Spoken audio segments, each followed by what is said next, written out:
Title IX was passed in 1972. We're doing 50 years here.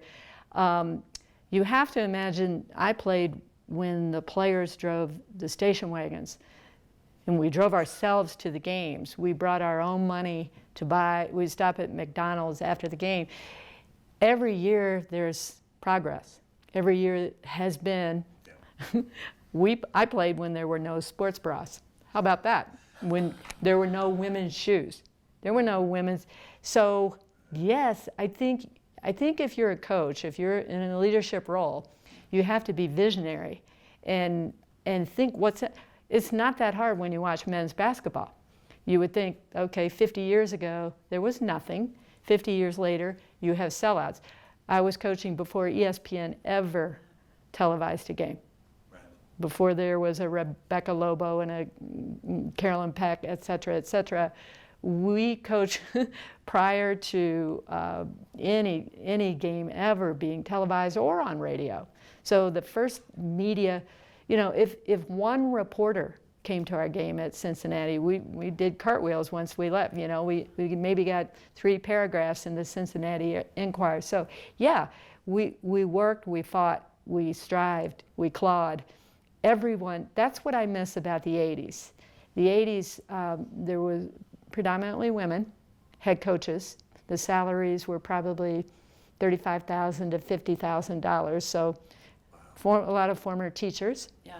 And we were all in that mindset of be professional, work hard, do the right thing, teach your kids, and put a good product on the floor. And if we do those things, good things will happen. Plus, we have the law on our side. But so yes, I think we all, and then you'd see ESPN would televise a game, or a salary would someone, I mean, my first multi-year contract was 1993. Really? 1993, and I started coaching in 1977. Yeah. But no one had a multi-year contract.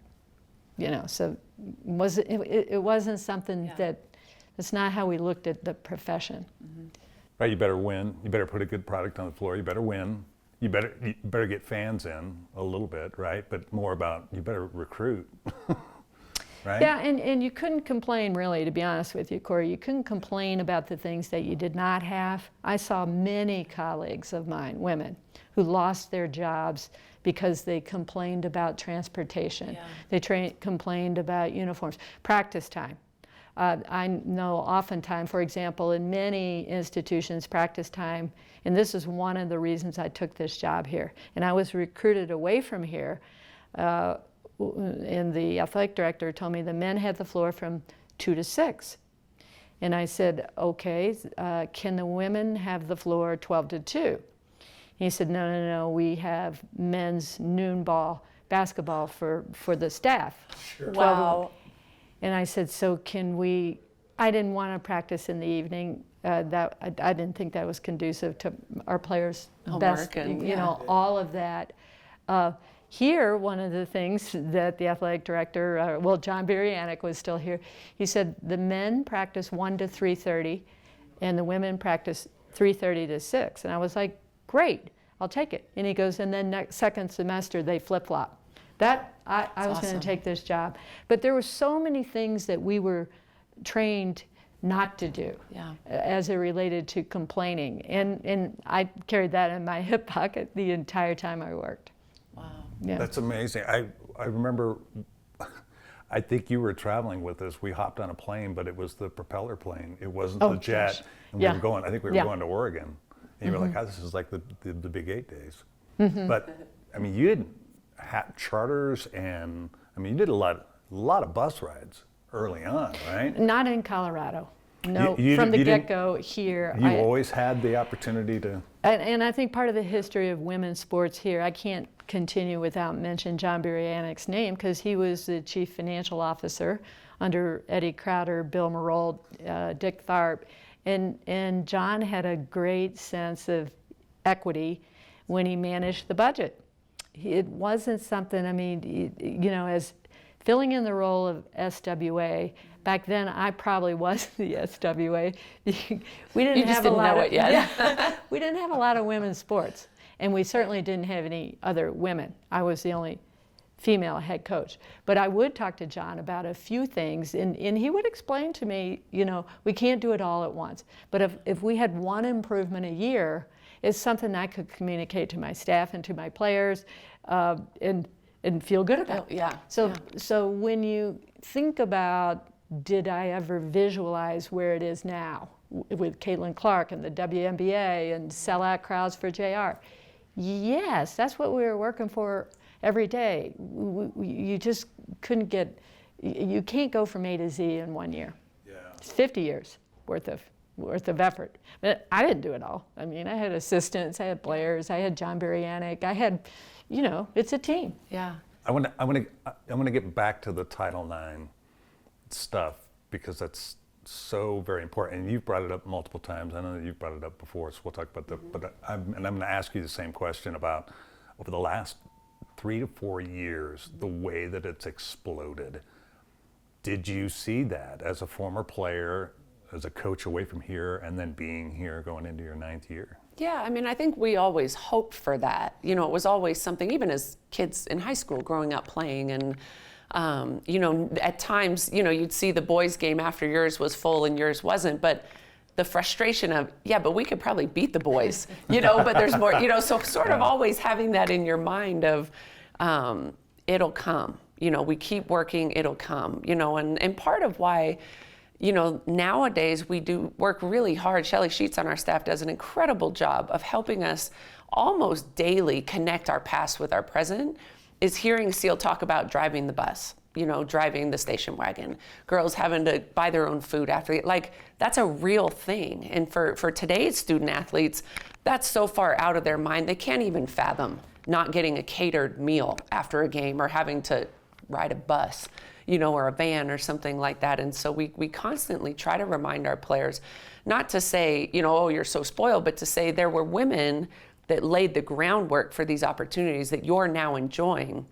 And it's important to recognize that and to honor that in the way that we appreciate, you know, and value what we have today. So I think a lot of women paved the way for us to have the opportunities we're having. And then you have incredible ambassadors in our game right now who are earning the right to play in front of sellout crowds. And, you know, they're also doing their part. But it's really cool to be able to recognize how we got here. That's such a great answer. How does Title IX play in?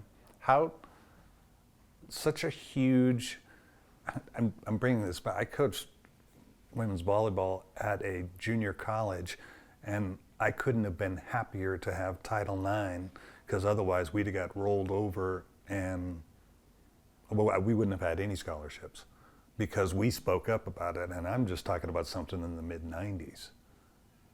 How has that, I think it changed the game, and I think a lot of people don't understand what it's all about. Well, Title IX planted the seed. Yeah. It planted the seed, and it gave opportunity to people like myself and JR, who, you know, if we wanted to coach in the 60s, we would be coaching church league.